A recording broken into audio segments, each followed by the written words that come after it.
Terima kasih pemirsa, Anda masih bersama kami dalam Kampus Corner. Prodi Kesmas S1 Udinus memiliki peluang kerja luas. Kami juga mengundang Anda pemirsa untuk bergabung bersama kami melalui line telepon 024 3569 73 kali. Oke Bu Tari, kita lanjutkan nih. Tadi kita membahas mengenai ilmu dulu tadi, ilmu yang diajarkan di program studi S1 Kesehatan Masyarakat. Betul, ya. nah itu. Untuk Dinda sendiri, keberatan nggak itu yang dipelajari? Kan cukup banyak ya itu ya, itu gimana tuh? Malah buat saya tuh justru itu tuh sebuah peluang ya buat teman-teman dari Kesmas tuh untuk lebih, dia punya pilihan banyak banget nih. Nah dia tuh cocoknya di mana, di bidang apa. Jadi mereka lebih bisa mengenal diri mereka sendiri. Nah dia mau terjunnya di bidang seperti apa, di perusahaan kah atau di mana, seperti itu. Oke, jadi bukan malah beban juga bukan suatu beban sih. Tapi malah lebih bisa memilih nih, bisa nyobain semua dulu gitu ya. Nanti baru tadi peminatan ya di apa. Nah ini Bu, ngomong-ngomong peminatan tadi kan ada 5 ya. Itu boleh dijelaskan Bu satu persatu mengenai peminatannya? Untuk peminatannya sebetulnya kalau Kesmas itu bidang ilmunya satu Kesmas begitu ya. Kita takutnya nanti Kesmasnya jadi protol-protol nih sekarang karena jadi ada Kesling, ada Epid, ada Promkes begitu. Tapi sebetulnya Kesmas itu satu, cuma memang kita memang ada beberapa peminatan, fokusnya begitu ya. Fokusnya peminatan itu biasanya di dalam menyelesaikan skripsinya gitu. Dan juga mungkin karena peluang kerjanya ya, penekanan peluang kerja kan. Misalnya kalau anak seperti Dinda nih, dia milih minatnya di K3. Berarti nanti di semester 6 dan 7 dia konsentrasi di mata kuliah yang memang K3 begitu ya. Jadi nanti biasanya pengen masuk kerjanya peluangnya ada di perusahaan. Nah, jadi karena di perusahaan itu kan harus ada wajib K3 gitu ya. Jadi nah salah satunya peluang kesehatan masyarakat di situ. Terus misalnya Epid ya, sekarang ini kan baru Epid sama Promkes ini peminatan yang baru banyak dikejar gitu ya. Karena kasus pandemi ini di beberapa kemarin kita diminta dari dinas begitu, ada nggak lulusan yang memang mau siap untuk jadi surveillance gitu ya. Jadi dia mendata kasus COVID dan lain sebagainya, karena kan katanya Jawa Tengah ini juga termasuk zona merah begitu ya. Nah di situ perannya di situ. Terus ada lagi MIK ya, manajemen informasi kesehatan. Ya, manajemen informasi kesehatan ini biasanya dia belajar tentang kesehatan tapi cenderung ke komputernya lebih banyak gitu ya, banyak. Misalnya kalau di kesehatan itu kan misalnya data-data, misalnya ada data masyarakat misalnya, tapi dia misalnya kalau di puskesmas misalnya ya, dari puskesmas nanti ditarik data ke DKK. Nah ini biasanya yang pegang itu adalah anak MIK ya.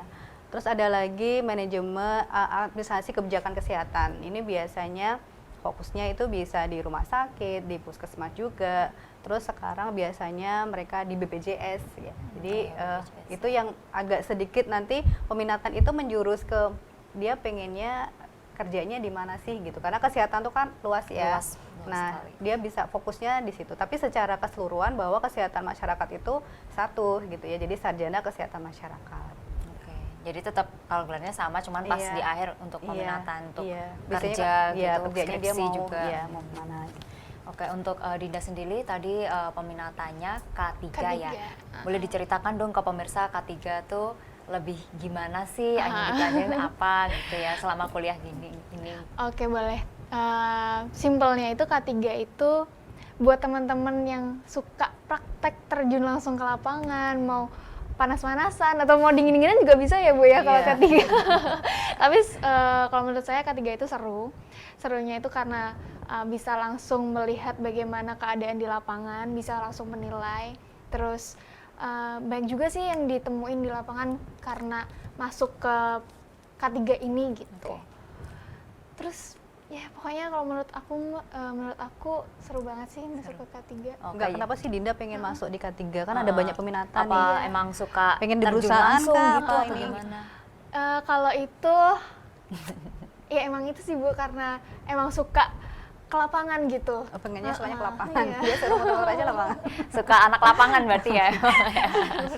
Tapi sebetulnya kalau Kesmas itu dia memang banyaknya di lapangan ya. Misalnya kayak seperti lulusan yang banyak yang lulusan kita misalnya keterima di Galsurkes gitu ya. Jadi dia membantu di puskesmas untuk melihat data TBC, data COVID, data DBD sekarang juga yang tinggi begitu ya. Itu mau nggak mau lulusannya itu harus ke masyarakat begitu. Jadi dia harus ke lapangan ya. Jadi nggak hanya peminatan K3 aja ya. Jadi kalau K3 itu memang dia fokusnya nanti sebetulnya nggak harus di perusahaan ya. Di rumah sakit ya, di rumah sakit itu sekarang sudah mewajibkan tiap-tiap rumah sakit ada ahli K3-nya.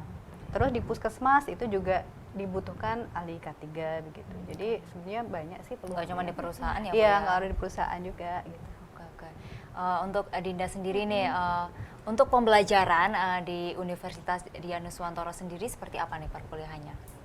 Untuk perkuliahannya itu ya seperti tadi sih, diimbangi dengan teknologi, nggak jauh-jauh lagi dari teknologi kan, karena emang zaman sekarang kalau nggak pakai teknologi gimana gitu kan rasanya, cuman papan tulis terus ya seperti apa biasanya gitu kan kurang. Nah kalau di UNUS kita pakai teknologi, ada komputer, kita disediain komputer juga, terus dosennya juga dalam menerangkannya juga.